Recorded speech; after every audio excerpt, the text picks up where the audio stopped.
Mr. Speaker, my bill, H.R. 1246, would amend the Long-Term Leasing Act to authorize any federally recognized Indian tribe to lease land held in trust for the tribe's benefit for up to and including 99 years, subject to the approval of the Secretary of Interior.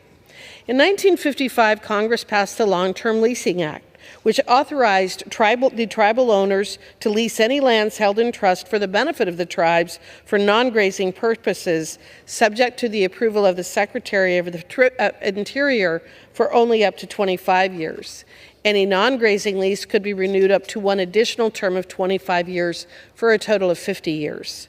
The restriction on the length of time a tribe can lease their land can have negative impact on a tribe's ability to negotiate long-term commercial leases and subsequently a tribe's economic development opportunities.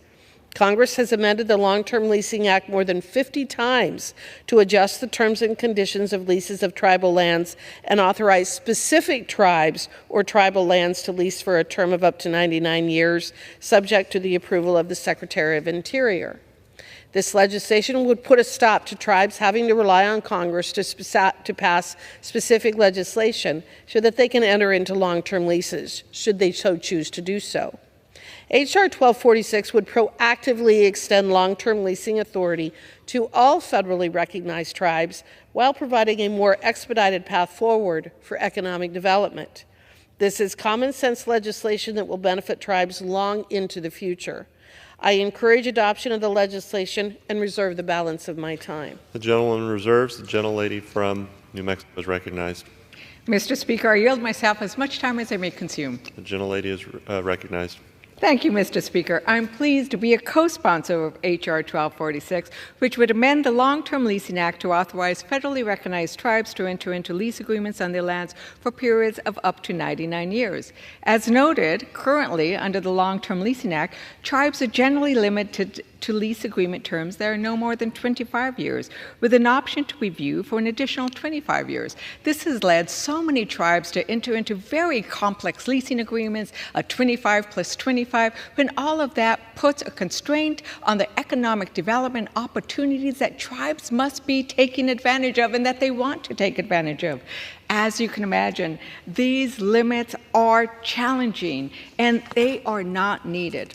For that reason, though, historically, Congress has passed non-controversial bills to allow certain tribes who come before them to have longer leases under the Act. And we've done this in a piecemeal fashion. In fact, as noted, since the passage of the Long-Term Leasing Act in 1955, some additional 60 tribes have been added to the growing list of exemptions to the Act.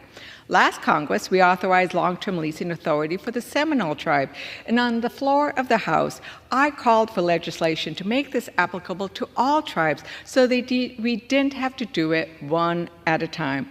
I am pleased today that under the leadership of Chair Hageman, we are moving to make that a reality.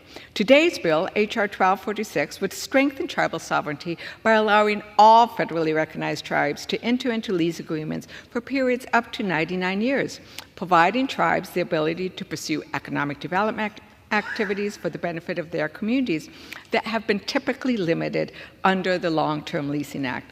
I urge support for the bill, and I reserve the balance of my time. The gentleman reserves. The gentlelady from Wyoming is recognized. Mr. Speaker, I have no further requests for time, and I am prepared to close. I continue to reserve. The gentlelady reserves. The gentlelady from New Mexico is recognized. Mr. Speaker, I also have no other speakers on the bill, and I am prepared to close. The gentlelady is recognized.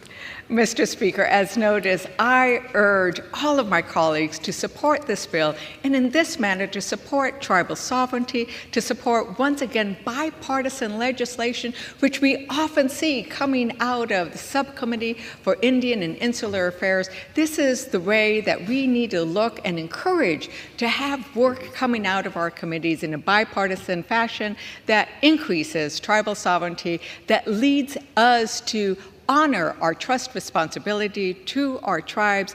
And with that, Mr. Speaker, I urge all my colleagues to support this bill, and I yield back the balance of my time. The gentlelady yields back. The gentlelady from Wyoming is recognized.